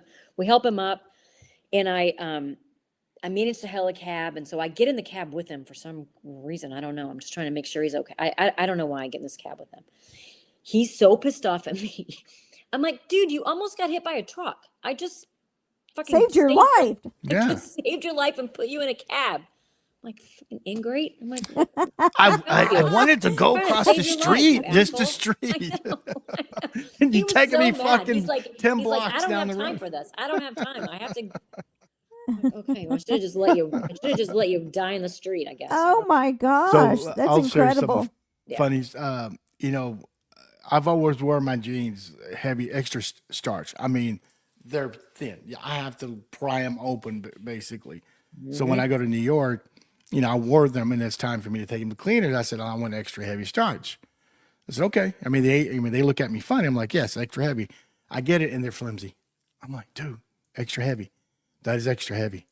So finally, a few months later, when I flew back to Texas, I got all my jeans done, and I brought it, and I went back to the guy. I'm like, this is how I want them. I mean, their eyes are just huge. Why you want to wear them that way? Like no one does that. No. Why? Oh, that was another thing. You had to drag your laundry bag, like Yes. a body bag, down the street to get, because you didn't have washer and dryer in your building even. Oh, we So did. I was did on gonna the Oh, ask you that. did? Oh, yeah. Yeah, I did in the basement, and it's coin operated, but in the So I basement. would pay. I would pay. I mean, it was so cheap, but you would pay somebody to. They would wash and dry your clothes and then fold them all up. And I told the girl one time, I'm like, I would pay you extra if you would come to my house and put it up for me. You would just come. That's the worst part, you know. Just come with me. I wish I would have known that. This way. Because Yeah, there'll no. be times I go and then my clothes will be on top of the table. I'm like, the fuck, don't touch my clothes. Or I No, get so there. worth it. They Yeah, would and just then- take such good care. yeah. Yeah, I did care. So- Well, and everything was returned. You never had any missing clothes. Yeah, no, no. How much very- how much was the service? I don't know, but I was poor and I afforded it, so But- it wasn't. I mean, they didn't charge you much. No, I it was had good. laundry service today. It's my husband. That's so good. As a matter of fact, right before we started, he's like, "Hey, before you get on, do you have any laundry?" I'm like, "Yeah, here you go." My God, that's so nice. He does the laundry. He vacuums, cleans the Oh, you kitchen. Good. Oh yeah. What do you I do? score. What do you do? This is what she does. Podcast? I do a podcast. Yeah, she has a podcast. She's very busy. Very We busy. don't ask those kinds of personal questions. Michael. So, what was your first? When was your first experience in either New York or Chicago when it was like the last call was at 4:00 in the morning? Did you? I mean, in Oh, other words, when I was in always. Chicago, Always. you know, I was at a bar in off of Russian Division Street. I think I was at Mother's, and I noticed about 1:45, 1:50. I'm like, okay, I guess I got to finish and leave. And 2:00 passed, and people are still drinking. I'm like, when's the last call? 4 a.m.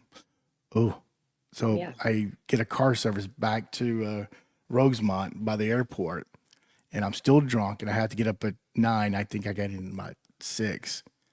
So I show up, still drunk. And my guy I was working with, he goes, "Go back to the room, go to sleep."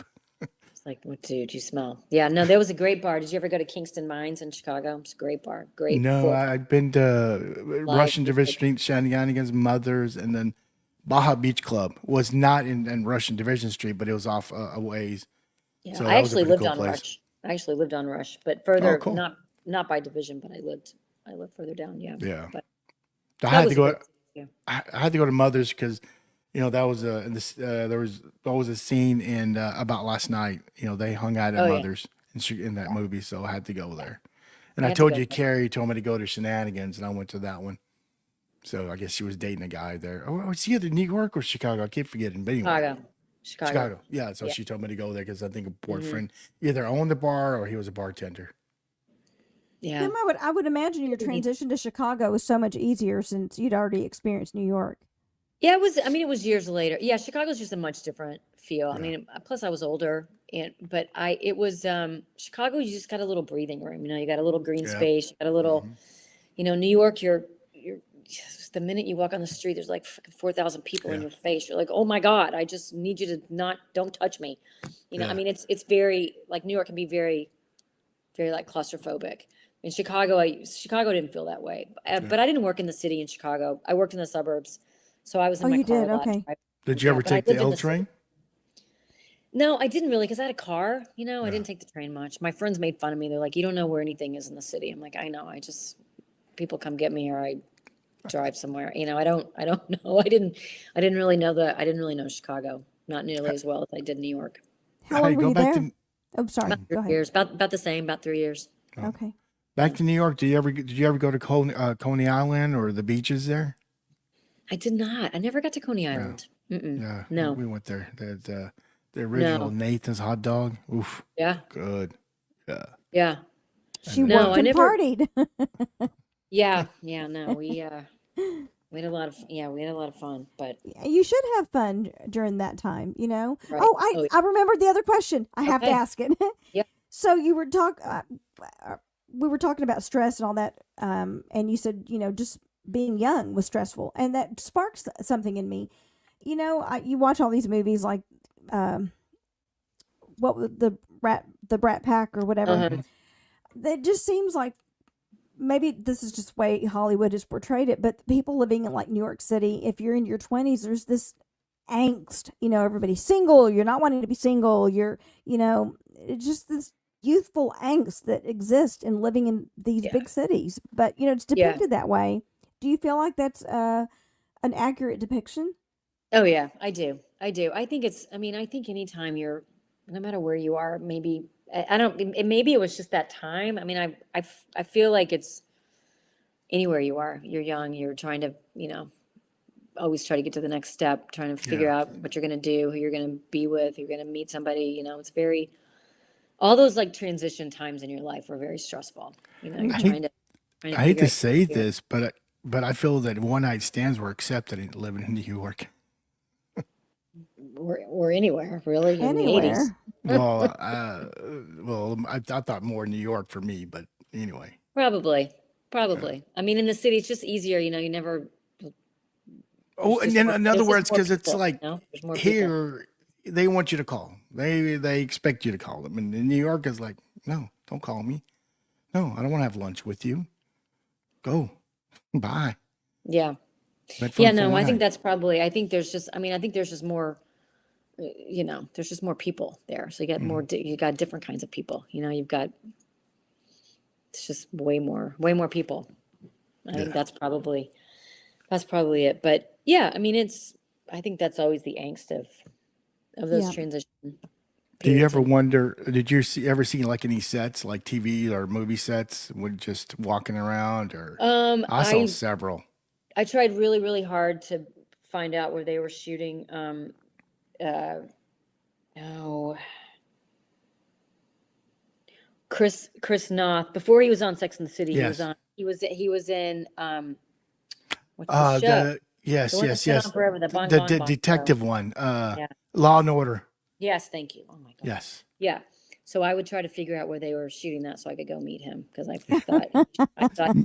thought he should meet me. Big. You wanted to meet Big? I did way before he was Mr. big. Big. Yeah.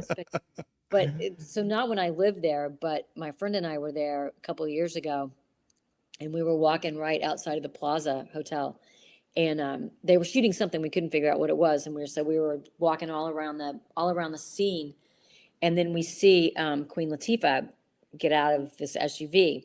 So then we figured it was the Equalizer. So they were shooting part of the Equalizer, Nice. and my friend was filming it, and somebody came flying over, and they're like, "Yeah, no, you can't film this." She's like, "Oh, okay, sorry."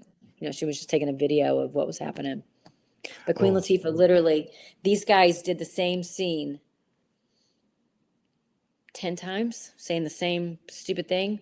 You had the gun, like blah blah blah, whatever you say. Yeah. It's like I don't know how they do it. And then Queen Latifah gets out with her entourage in this SUV and walks and does the scene, and then gets back in the SUV. Like she's done. Like that's it. She did her thing. Well, I'll They tell did you the whole something. thing. Yeah. Living in New York, we don't get that much sun. So you get white. And even me being Hispanic, I was a lot lighter. And of course, when I wear my cowboy hat, I would hear people, "Is that Garth Brooks? Is that Garth?" And I would tell my buddies back in Lubbock that, and they're like, "Shut the fuck up. They didn't think you were Right. Garth Brooks." I said, "I promise you they did." So they ended up playing a tournament on Long Island. So a couple of them stayed with me in Brooklyn. So we took a cab in the city and went to Planet Hollywood. And they walked out, and then I walked out, and then there was a line, and people were going, "Garth Brooks, there's Garth Brooks." I'm like, "See, kiss my ass." All you got to do is wear a hat. I know, but I had the round face, like Garth Yeah. did back then. Yes. So yes. yes, and then Oh, that's I funny. missed the shooting, the filming of the Cowboy Way a few months because they shot it. They shot it a few months before I got there. So I always thought, man, if I was there wearing my hat, they probably could have seen me. Hey, you want to come in the scene? So it was Could have been in. Yeah. We actually did try to. I did try to be an extra on Ghostbusters, the first one. I mean, obviously, nice. Back in the day, yeah. And we did go to the set, but we didn't. I don't know if you had to try to be an extra, or whatever. We didn't. Do they have like an open call for extras or something? I can't remember exactly how it worked, or maybe we were just on the street. I can't really remember. It seems like we were there while they were shooting it, but I don't remember how that worked.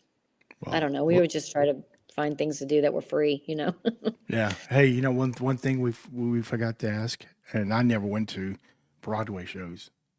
Oh, Did you ever go to any? I never went to any. Did you?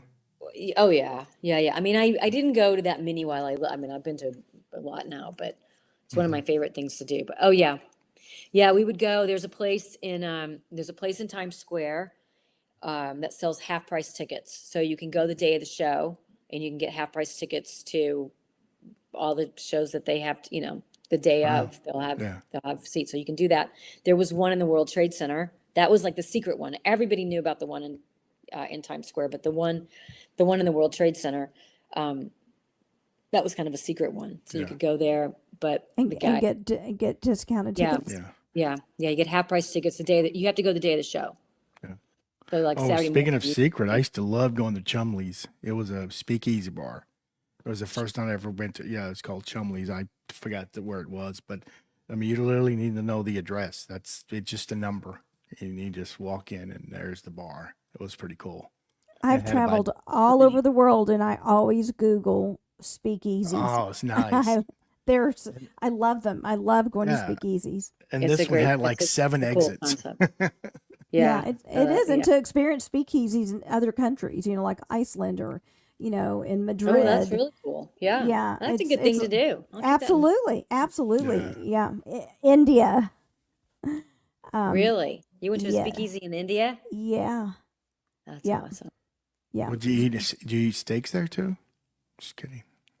Hardy har. No. Really? Well, it's a speakeasy. It's a secret place.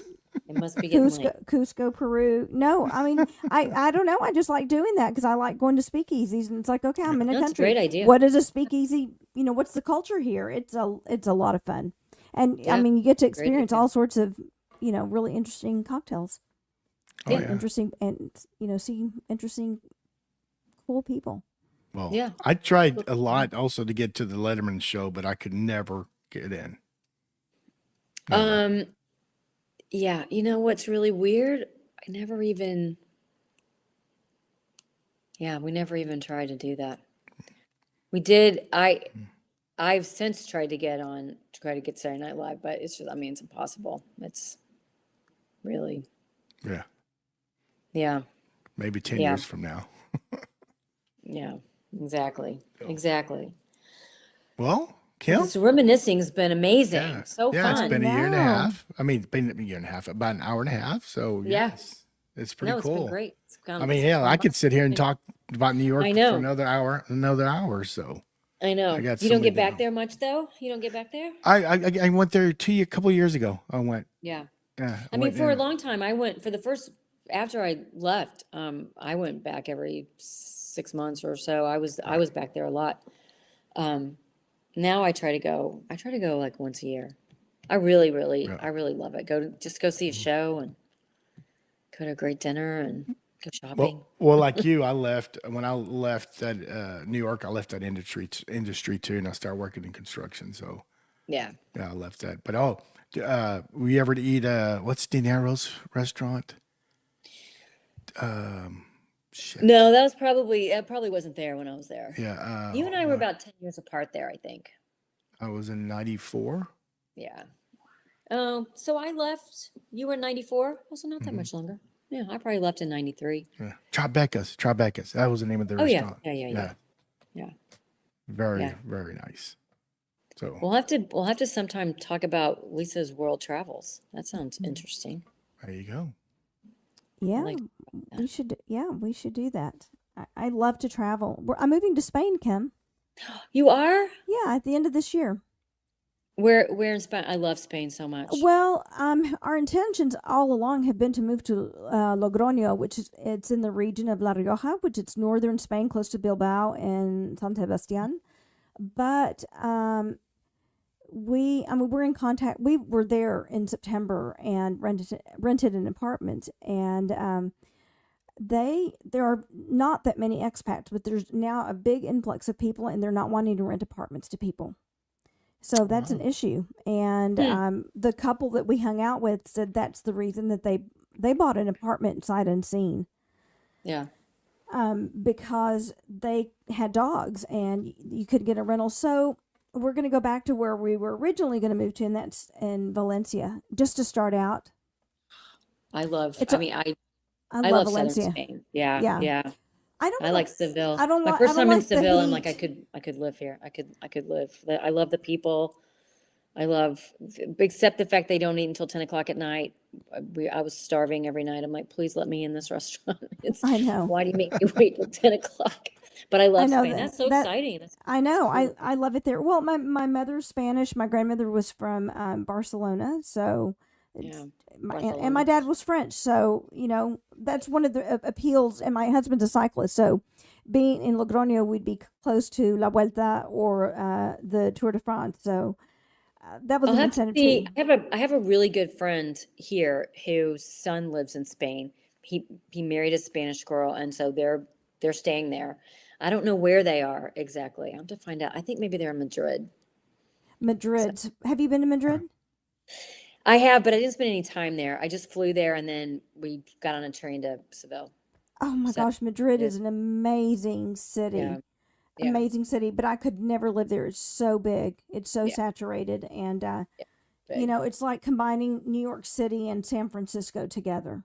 Yeah. It's like that. Yeah. But it's spectacular. Yeah. So you know what? The challenge is going to be with Lisa being in Spain. What? When we do the show at 7, it's going to be 2 o'clock there in the morning. Well, it's just once a week. I'll have to, and because I'm still keeping my clients here, I won't work until the afternoon, so I can sleep till noon. There you go. Perfect. I'm going on a nomad visa. My husband's retiring, but I'm not. So we'll see how long that goes. Yeah, I'm excited. I'm super excited. That's awesome. Well, Kim, thank you. Thank you, guys. This was fun. That was really fun. Yeah, it was great. When I first approached you, I know you were like, I don't know, but. I'm so glad you did. I can always talk about New York, though. Absolutely. Yeah. And Carrie, if you're watching, when you watch us, get on the show. I know. I told her. Kim's been on it twice. I know. So what are you doing? Come on. What are you doing? Get you, Christy Ade, Cheryl Susan Evans, Susan Martin. So come on. It'll be fun. It'll be fun. Yeah. Well, Kim, can we have your parting words? My parting words. Oh, I don't know. Are we supposed to have parting words? Yeah. You didn't read the questions? I did, but I didn't really know what that meant. I didn't know what it meant. No, do you want parting words about New York or just like life in general? About being on the show. Being on the show. About being on the show? Oh, no, I love the show. It's so much fun. It's so much fun. I love it. I mean, I loved it last time. It's really fun. It just keeps, I've moved around, as we've talked about tonight, I've moved around a lot. And so I haven't really kept in great touch with high school friends. And so this has been great. It's been great to see everybody get back. And thank you for doing it. It's really cool. It's fun. It's fun for us. It really is. Really we cool. really enjoy it. We get people like you on. So you're good people. You're good people. So right back at you. Well, Kim, you were always one of my favorite people in high school. I want to tell you that. Oh, you're so nice. I always just thought you were so pretty and so cool, and I just really, really, really liked you. And looked up to you, and it just thrills me that you've had these big experiences in your life. I definitely can appreciate all the precious moments we had growing up in a small town, but I wish more people would get out and travel if they could and experience the world, because it really expands your mind in ways that you could never fathom. And you You realize that we're a small world and we're all connected. And that's the experience of living in a place like New York City. So this, kudos and to then we all you. have the same. We all Bravo, have the bravo, same. bravo.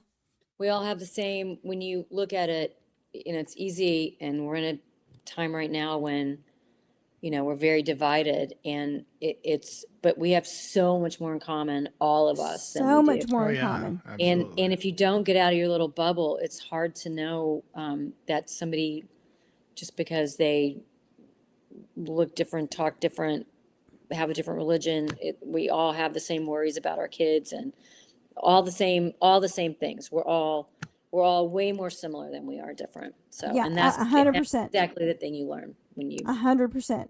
yeah. I always encourage young people or anyone, if you Yeah. can, you can travel. You can travel for cheap. You can save money, but get out and see other cultures, see the world, because it's an incredible paradigm shift. And It really I feel is. so fortunate and blessed that I've Me gotten to too. have that Blessed. experience Yeah, and wisdom. So me too. yeah, it's good to have a soul sister on this show with me. Yeah, It absolutely. is. You're Thank awesome. you. And by Love the it. way, I used to buy my polo shirts from you when you were working that one store in the mall, at South Plains Mall. Doms. Was it? Yes, yes. God. You worked there. I was at Hempel Wells. Yeah. Yeah, I when worked you at Doms. when you were at Dom's, I was at Hempel Wells because I was at Okay. Tech right behind you the year Yep. after. Yep. Mm-hmm. And then I worked at there's a little store on University. Carrie and I both worked at. The guy at Dom's, the manager at Dom's, went and worked at that store. Henry's, maybe? I can't think of it. Henry's. I think it was Henry's. Right across from, like right on University. Carrie and I worked there Yeah, for, remember the Goodwill store on 19 across on University? That was a great Goodwill store. I bought yeah, all my clothes there. What yeah, about no, Chess good. King? Oh, God. Wow. Wow. Now you're dating all of us. We got to go on that note. All right, Miss Kim. All right. Thank Thanks, you. guys. Have a Thank good you. evening, and Thank you You so hopefully guys you much. join us again. Good night. Yeah. Good night. Bye bye. That was a lot of fun. I really Oh, enjoyed I going back. really, and really enjoy her. enjoyed, reminiscing with someone who lived there. That was pretty cool. Again, I could talked about many more for another hour. So it was a lot of fun. Cool. Yes, indeed. That was fabulous. It's always good Yes. to see her. Absolutely. Well, guys, next week we're gonna have a couple of men that worked at Wranglin's Western Wear. I forgot about Raglan's. Yeah, I have a hat. I'm actually gonna wear a hat whenever the show, when we start the show. I think one of them, one of them was the owner, or I need the history on it, but Ronnie Ranglin, we're gonna have him, and oh geez, I gotta look it up real quick. The other gentleman who worked for 10 years, he didn't graduate from Plainview, but he worked there for 10 years. Jack Morris, sorry Jack. So we're gonna have these two gentlemen. We're gonna talk about the Ranglin Jack days. Morris of Jack Morris Ford. I don't know. I don't think so. I don't know What a if he's a junior. coincidence. I know, Maybe right? maybe it's Junior. And maybe it's junior. Who knows? I don't know. Anyway, guys, it's another show. We finished. I think that was number 81. 81. Yes, it was 81. So anyway, go Knuckle to everyone. And peace and love. Peace and love. Good night, everyone. Good night.